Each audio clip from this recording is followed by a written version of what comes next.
I'm joined now by Dasha Burns, who's been covering the Pennsylvania race and, of course, who sat down with both Fetterman and Oz last week. So let's start with the new letter from the doctor. Dasha, how much detail does it get into, and what remaining questions do you have and will more folks have once they read this letter?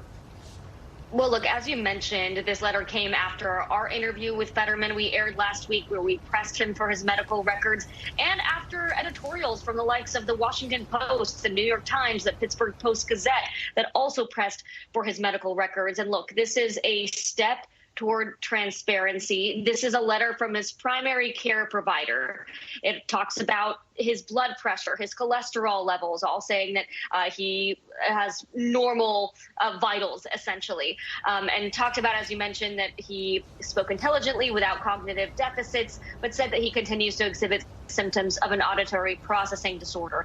Now, he's also seeing other specialists like a neurologist, a cardiologist, a speech therapist who could get much more specific on his current condition. And just yesterday, the Oz campaign also pressed again, as he's been doing, for Fetterman's medical records. The Oz campaign releasing a statement from 15 doctors, all Pennsylvania doctors, that called on his medical records to be released, and saying that anything less is nothing short of deception. Now, look, I think voters can have the debate over whether or not this is enough transparency, how much more transparency there should be, but this is a step. Certainly doesn't answer all of those questions, though, Chuck. At the end of the day, Dasha, I think just him being on the campaign trail, the more events he does, the debate, it sounds like, you know, what he does on the trail will be the ultimate answer to the question, will it not? Yeah, Chuck, I mean, that debate, let me tell you, voters are hungry for it. They are eager for it. There has been so much sparring on the airwaves, on social media. All the voters I talk to are eager to just see those two candidates face to face on a debate stage, Chuck.